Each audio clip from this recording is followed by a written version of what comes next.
जय हिंद प्यारे साथियों, आज हम लोग यहाँ पर देखेंगे कि इकोसिस्टम होता क्या है और इस शब्द के संदर्भ में पहली बार मत किसने प्रस्तुत किया था।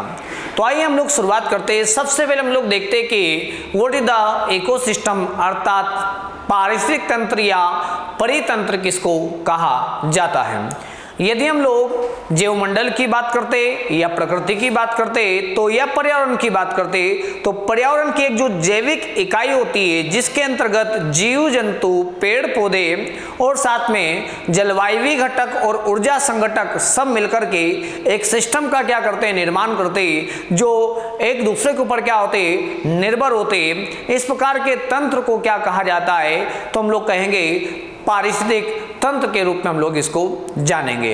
यदि अपनी पूरी पृथ्वी की बात की जाती है तो पूरा पृथ्वी क्या है, एक वृहद क्या है, इकोसिस्टम है। और इस पृथ्वी के संदर्भ में अगर पूछा जाता है कि सबसे बड़ा इकोसिस्टम कौन सा है, तो आप लोग कहोगे कि जो समुद्र है, सागर है, महासागर है, उसका जो इकोसिस्टम होगा वो सबसे बड़ा क्या होगा, इकोसिस्टम कहलाएगा। तो हम लोग इसी इकोसिस्टम के बारे में हम लोग जिक्र कर रहे हैं। इकोसिस्टम जो शब्द था एजी टांसले, व्यक्ति का नाम क्या था, एजी टांसले, जो प्रायः ब्रिटेन के रहने वाले क्या थे, ब्रिटिश वनस्पति शास्त्री थे। इनके द्वारा इस शब्द का प्रतिपादन 1935 में किया गया था। साथ में हम लोग देखते हैं इकोसिस्टम की अगर परिभाषा पूछी जाती तो आप लोग क्या कहोगे, जो पर्यावरण होता है, पर्यावरण की जैविक इकाई जिसके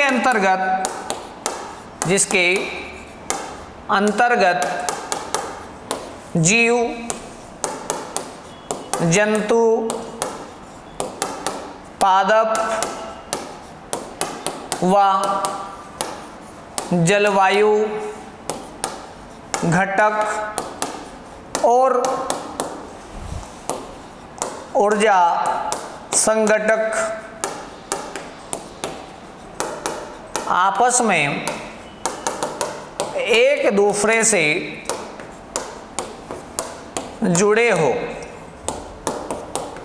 ठीक है, उसको हम लोग क्या कहेंगे, इकोसिस्टम के रूप में हम लोग जानेंगे। जैसे यदि हम लोग अपने पृथ्वी के इकोसिस्टम की बात करते तो पृथ्वी के ऊपर आपको क्या मिलेगा, पृथ्वी के ऊपर मिलेगा आपको सूर्य की रोशनी, जो क्या होती है, प्रकाशिक रूप में कहां पर पहुंचती है, पृथ्वी पर पहुंचती है, जहां पर धरातल पर पाए जाते क्या, घास फूस या पेड़ पौधे यहां पर क्या होते हैं, विद्यमान होते हैं।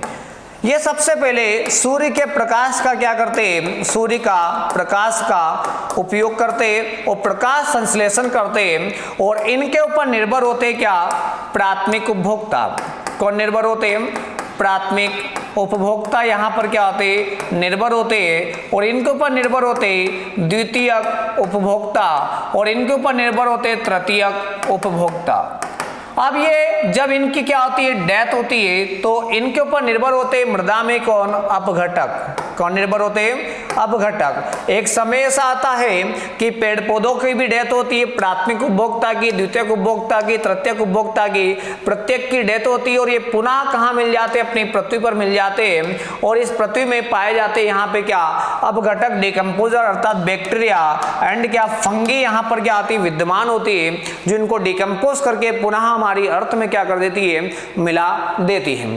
साथ में हम लोग देखते हैं कि ये जो तंत्र होता है ये कैसे चलता है, तो यहाँ पे जो अपनी मृदा होती है, इस मृदा के अंदर क्या होता है, बहुत सारे पोषक तत्व पाए जाते हैं जो कार्बनिक रूप में भी होते हैं और साथ में क्या होते हैं, अकार्बनिक रूप में भी होते हैं, ठीक है, कार्बनिक और एक क्या होते हैं, अकार्बनिक रूप में। अभी जो पेड़ पौधे होते हैं ये दो जगह पाए जाते हैं, या तो जल में पाए जाते हैं या फिर कहाँ पाए जाते हैं, स्थल में पाए जाते हैं। जो जहां पर पाए जाते हैं वो वहां का क्या होता है, इकोसिस्टम होता है। जल में जब जाएंगे तो मीठा जल का अपना इकोसिस्टम होगा, खारे जल का अपना इकोसिस्टम होगा, पौंड जल का अपना एक इकोसिस्टम होगा, लेक वाटर का अपना इकोसिस्टम होगा, सब जगह का अपना अपना इकोसिस्टम होगा। उसी प्रकार से टेरेस्ट्रियल की जब बात करेंगे तो पर्वतीय क्षेत्र क्षेत्र का अपना एक इकोसिस्टम होता है, जंगल का अपना इकोसिस्टम होता है।